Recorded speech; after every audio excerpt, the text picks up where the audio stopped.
How far would you go to save the person who holds your heart in their hands? If the world was crumbling around you, if the cold grip of death was actively pulling them into the abyss, would you accept the help of a total stranger? Would you ask questions? Or would you let desperation blind you? Human beings like to believe they are rational. We like to think we weigh our choices carefully.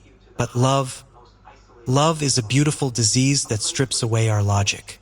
Today, I want to take you to the highest, most isolated peaks of our world. A place where the air is thin, the shadows are long, and a single, desperate choice transformed a tragic accident into an eternal nightmare.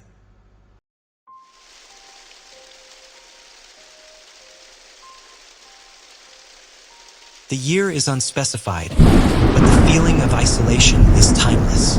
Our story, adapted from a classic vintage tale titled Valley of Blood, begins with a husband and his wife traveling through a remote, forgotten town nestled deep within the Himalayan mountain range. To the untrained eye, these mountains represent majesty and spiritual awakening. But to those who know the old ways, they are a graveyard of secrets. The winding roads are narrow, carved directly into the unforgiving rock. One wrong turn, one patch of black ice, or a momentary distraction is all it takes.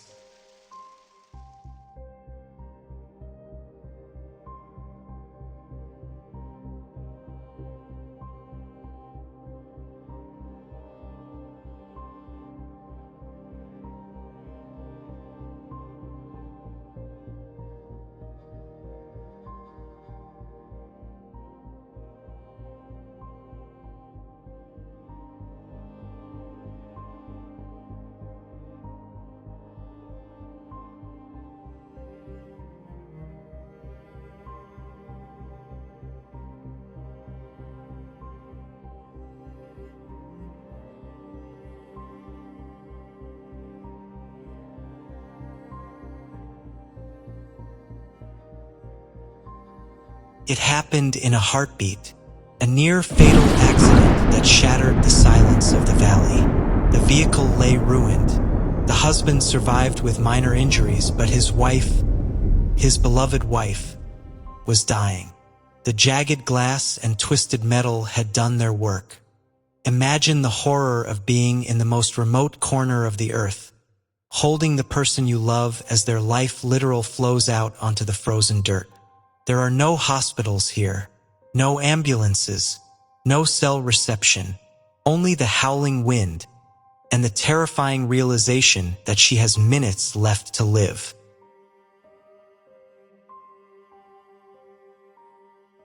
As her breathing grew shallow and her pulse faded to a faint, desperate flutter, the husband did what any of us would do. He screamed into the void. He begged the universe, God, anyone, for a miracle, and the universe answered, but not with an angel. From the darkness of the mountain path, a man appeared. He didn't arrive with equipment or medical supplies. He moved with an unnatural grace, unaffected by the freezing mountain air. His presence was overwhelming, both terrifying and deeply, inexplicably magnetic. He looked down at the dying woman, then looked into the eyes of the shattered husband. He offered a solution, not a medical procedure, but a gift of life.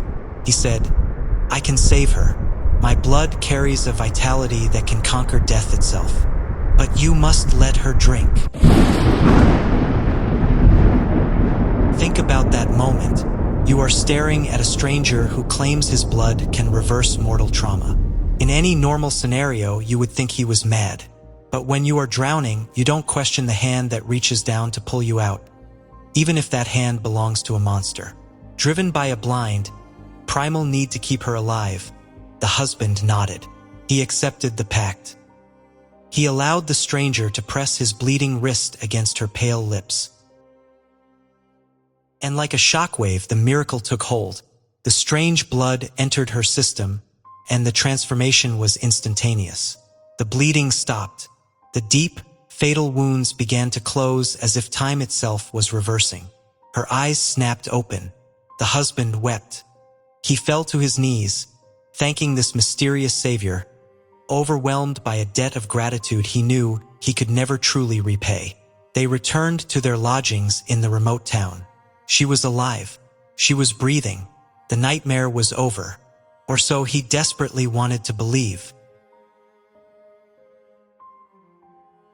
But as the hours ticked away into the deep Himalayan night, the atmosphere in that small room began to curdle. The husband noticed things. Small, subtle anomalies at first. Her skin. It wasn't just healed. It was cold. Impossibly cold. Like the glacier ice outside their window. When he looked into her eyes, the warmth he had known for years was gone. Replaced by a vacant, glassy hunger.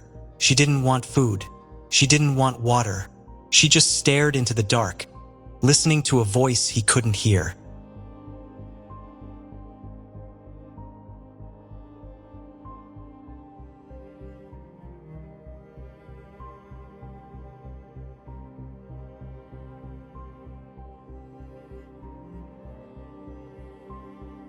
The horrifying truth of the Valley of Blood was about to unveil itself.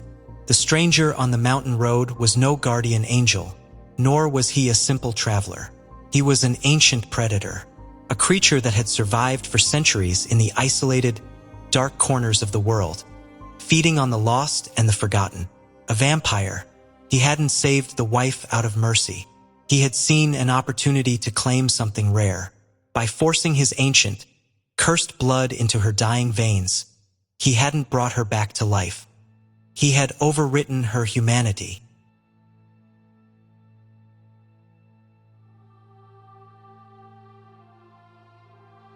The pact was sealed the moment her lips touched his wrist. The woman the husband loved was truly gone, buried beneath the weight of an immortal curse. The blood coursing through her body didn't belong to her anymore. It belonged to him. She had been reborn not as a survivor, but as a creature of the night. A vampiric bride, forever bound to the master of the valley.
A tragic accident, a desperate plea, an eternal condemnation. The husband got exactly what he asked for. His wife survived the night, but the cost was her soul. This classic tale from the pages of horror history reminds us that the universe rarely gives anything away for free, especially in the dark.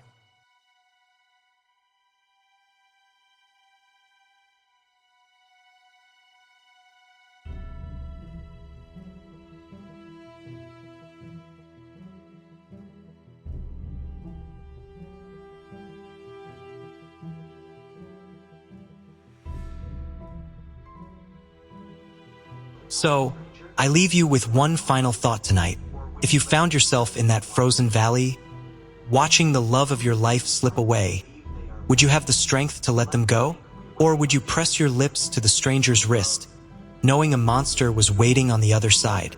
Think about it, and let me know your answer in the comments below.